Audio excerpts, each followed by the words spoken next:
Hi there, and welcome again to the Ivory Tower Collections. I received something pretty cool in the mail today that I wanted to show you guys and do a quick unboxing as well as some test footage of it. And that is this lovely little guy right here. This is a boxed Jaguar Rotary controller, specifically for the Atari Jaguar system.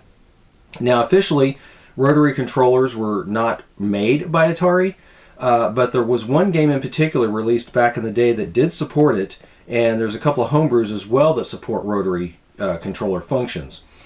And you might be wondering, well, what does this mean? I don't understand, perhaps. Well, a standard Jaguar controller, which I happen to have right here, looks like this. And you'll notice that, like a lot of controllers, it has, 3 action buttons, a numeric keypad for overlay use, an option and a pause button similar to like start and things like that on other controllers, and of course your standard crosshatch directional pad. Well, all the games support this that came out for the Jaguar, but there was one game that came out commercially which supported rotary functions. Think of the rotary controller as kind of like a paddle, like in the old days of the old Atari, which in this particular case allows for more finite control for games that pretty much just need a left to right motion. And 2 games that I own which can really benefit and use one of these rotary controllers is the homebrew release RebooteRoids, which is basically a reimagining of Asteroids, which someday I need to do an official video for this because it's actually a really cool game. I like it a lot. It's basically, like I said, it's an Asteroids type clone game, but it uses the rotary controller. And of course, the actual commercially released game back in the day, Tempest 2000, has a hidden rotary controller function built into it from the original programmer, Jeff Mentor. So, yeah, I've been wanting to get one of these for a while to test it with Tempest 2000 and also to test it with RebooteRoids, but hadn't really made the jump. And that's because, again, these weren't officially released by Atari. So the rotary controllers that you can buy, like this one here that's boxed, or that you can get on eBay, are custom made by individuals.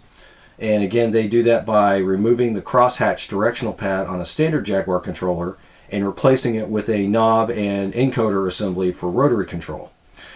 Well, this particular one's really cool. It costs a little bit more than most, but I found it originally on a posting from Atari Age in the Marketplace forum by a user, the user named Machine. He was offering up several of these. And what's really cool about him, aside from the fact that he's made these cool boxes for them, which almost look like something official from back in the day, it even has stuff on the back which shows you the 3 main games that it does support, which is Tempest, RebooteRoids, and Impulse X. But again, the box is made in such a way to kind of look like something official from back in the day, which is cool.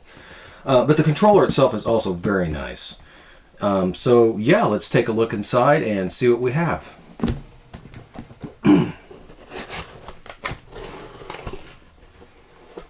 All right. We got some foam padding in here. Now, in addition to this particular controller set that you can buy, there was also some patches available that were on a limited edition run that you could get extra. And I chose to get the 2 primary patches, which is the RebooteRoids High Score patch itself, which is very cool, and a patch for Tempest 2000. Really cool. So there's that. Now the controller itself, as you can see, it's in this nice box here. There's some foam to protect it. The controller itself is in plastic. You can see it's got a rotary encoder knob on the top, and it's actually got a really cool metal plate in the center of the rotary knob with the Atari Fuji logo and the word Atari underneath it. Excuse me. I'll take it out of the bag to show it here in a second. Additionally, it comes with an extra logic chip for the encoder itself. And the reason for this is because of another reason why I bought this particular rotary controller over others. That's because it's been modified so that the rotary encoder's logic chip can be easily replaced if it should ever fail, because this particular one has the chip on a socket on the main PCB board instead of just being soldered in directly. So in addition to getting the controller, you also get an extra logic IC to go with it in case the one that's with it should ever fail. So let's take a look at the controller itself. It is in this little white plastic bag. I gotta be honest, the controller itself looks brand new. I mean, really, it looks absolutely brand new. I think even the cabling up here is still factory tie wrapped here, wire tied. And then here, of course, you can see the encoder knob. And you can see, once again, I'll try to get the camera to zoom in. I got the autofocus issue fixed, I hope, from my last videos. Yeah, there we go. So you can see it has the Atari Fuji logo with the word Atari on it. It's really neat. Really cool. So yeah, it's a really professional looking setup. This feels like a pretty heavy duty knob that's on here actually. It's not really textured and perfectly round, but close enough, and it's got little divots around the edges of it which make it easy to rest your fingers and make sure it stays in place while you're turning it and using it. So yeah, I'm going to get this other stuff out of the way and we'll get this thing hooked up and we'll try it out with a few games. Okay, we'll start with the game Tempest 2000. Now Tempest 2000 features rotary control functions, but it's a hidden feature in the game in that it's not mentioned in the manual on how to activate it. So in order to activate rotary control functions on Tempest 2000, it requires two Jaguar controllers. Basically, you need the rotary controller itself that you're already going to be using to play the game, and then you also need a standard controller connected up so that you can switch and navigate between the menus. Now, I've already enabled rotary control on this one, I believe, but I'm going to verify. So in order to enable rotary control in Tempest 2000, what you have to do is from the main menu screen here, and that actually looks like it might be a little too bright, so let me see if I can adjust that down a tad. There we go, that's much better. My apologies. Okay, so actually yes, it looks like the rotary is essentially already enabled, and you can see I'm just lightly touching it and it's going all over the place. So I'm just going to play the normal Tempest 2000 option. I had a feeling it had already was going to be selected because Tempest 2000 has flash RAM inside the cartridge that remembers the settings that you've used. But if you don't have rotary control enabled yet and you'd like to know how, what you have to do is from this menu screen here, you press the option button, which will then take you to the control options. From there, with the two controllers plugged in, one in player port 1 and the other one in player port 2, you have to push the pause button on both controllers. And when you do that, you'll hear like an excellent type sound, and you will see a new option show up at the bottom, which I already have enabled, which says controller type. And this will allow you, when you choose it, this will allow you to specify which port, either player 1 or player 2, contains the rotary controller. And in this case, of course, I've got the rotary in player 1. Just like that. And let's see if I can get to exit. Again, it's very touchy. There we go. So let's just play a game of Tempest 2000 so you can see how it works. And I'll just start. One thing I have noticed is that the rotary control is very sensitive. You can jump all over the web grid much quicker than I have seen before. So let's see, I'm just going to jump up here to starting off with this level.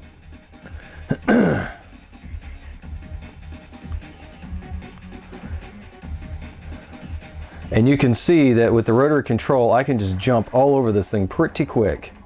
If anything, I'm so used to playing with the standard controller with this game that it's going to actually be almost a learning curve for me because of how sensitive it is now. So yeah, that's kind of interesting. So for me, it's actually a little more difficult to play this way, only because, again, I'm not used to it. But I know that I do much more enjoy the control that I have with this, the enhanced control. And for those that are curious, this is actually on composite through an HDMI upscaler to my flat panel. And the Jaguar is one of the few machines or game consoles I have where the composite actually looks pretty good. I have tried an S-video cable for this, but it has a problem with the reds not looking right. They get really dithered on the flat panel for some reason. So, in my opinion, most of the games seem to benefit in their graphics, honestly, if I just run the Jaguar in composite mode. But yeah, the controls are very responsive, very quick. And I'll just play a little bit more here. Now, as you can see, I can just fly all over this thing. I mean, I'm spinning it really fast, and it's so quick that the Jaguar really can't even register the movements around the grid or the web from what I'm doing. But it does make escaping, well, that's irony. It does, in my opinion, it does make escaping the enemies a little easier if they do make it to the edge of the web before, and you don't use the super zapper, which for some reason I tend to forget it's there. I don't know. I guess I like to prefer to use it at much later levels. So yeah, this is a really horrible game I'm playing, but again, this is just for demonstration purposes, and I'm talking at the same time, so of course I can't really zone in and focus that way. But yeah, I mean, it works wonderfully with Tempest 2000 for sure, no doubt.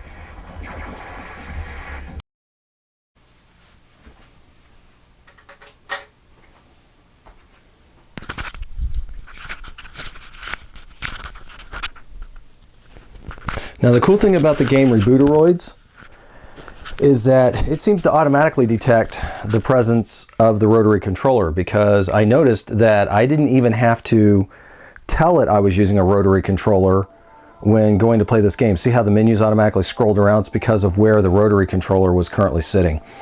So how do you access menu functions with the rotary controller in RebooteRoids? Well, obviously moving the rotary left and right moves between the menu items left and right, but you use the A and the C buttons to move up and down. And in fact, it even tells me that at the very bottom of the screen. It says rotary for left, right, A and C for up and down. So if I hit the C button, it'll move down through menu options, and the A button will move up. So that begs the question, well, which one selects the actual game? Well, that would be the B button. So I'm going to go ahead and start a quick game of RebooteRoids here. Get ready. And again, very similar to Tempest, this affords a much more precise control that's just not possible with the standard directional pads. For instance, I don't usually go chasing after the power-ups because I just don't have that good a control, and I'm always worried that I'm going to just run into something because of that. But with the rotary controller, it's not nearly as big a problem. It's much easier for me to thrust around the screen and go after the objects. So RebooteRoids is a lot of fun. It's, like I said, it's basically asteroids on steroids, really. Lots of colorful graphics, of course, as you can see. It's got a really cool soundtrack. There we go. I got the range extender, so so my shots now travel off screen and wrap back around. One thing I don't like is your power-ups do not stay between rounds or between different levels. As you complete a wave, in this case, they reset. So yeah, it's not possible to keep your power-ups from wave to wave or level to level. Or there we go, there's double damage. And the color of your shots will change too to kind of reflect that you have that power-up in place. The shots are also a little bigger, a little thicker on the screen. Okay, there's still something. Oh, there it is. It's just barely off screen there. I just see it right there. There we go.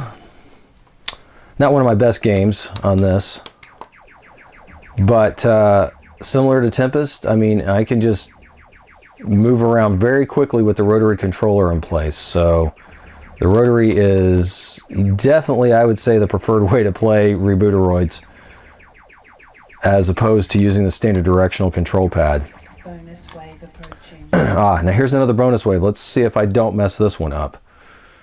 Alright, so I just have to shoot the right colored asteroid.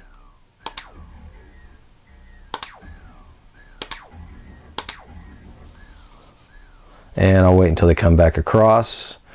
Now on this particular level, or these bonus waves, you just move left to right.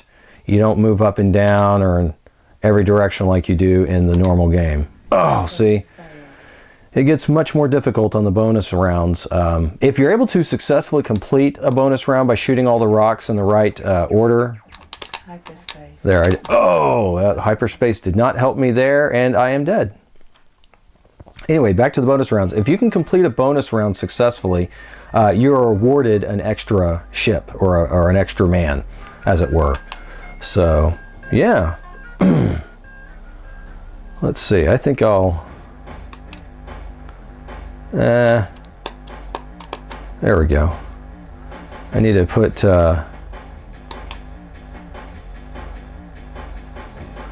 put my real name in there.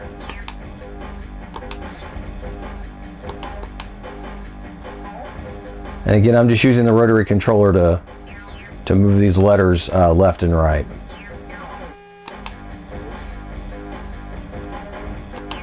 There we are.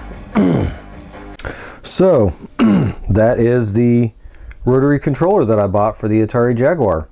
As you can see, it works really well with Tempest and with RebooteRoids. And I think it's an excellent purchase. I've been very happy with it. So yeah, I look forward to more homebrew games utilizing this controller more. I know that I think that Cyrano, who is an Atari, I guess he's a programmer of sorts. He has the wonderful ability to convert ST games to Jaguar code, and then once they're completed, it's possible to get those games actually put onto a Jaguar cartridge to play on your Jaguar. I actually own a couple of games like that. I know that some of the games that he is porting, he is converting to work with rotary controls. So in the future, there'll be more use in more games that utilize this controller that I've got. So yeah, if you have the option and ability to get yourself a rotary controller, maybe not perhaps this one, but maybe another one off of eBay, I would highly encourage it. It definitely makes RebooteRoids and Tempest 2000 a whole lot more fun to play. And especially in the case of Tempest 2000, I didn't try this mode, but I would imagine that if I chose Tempest Classic, which is like the arcade game, then using it with the rotary controller would be very much like playing the actual arcade game as well. So yeah, hope you had fun with this little unboxing and with this little test and demonstration of the Jaguar rotary controller. Thanks.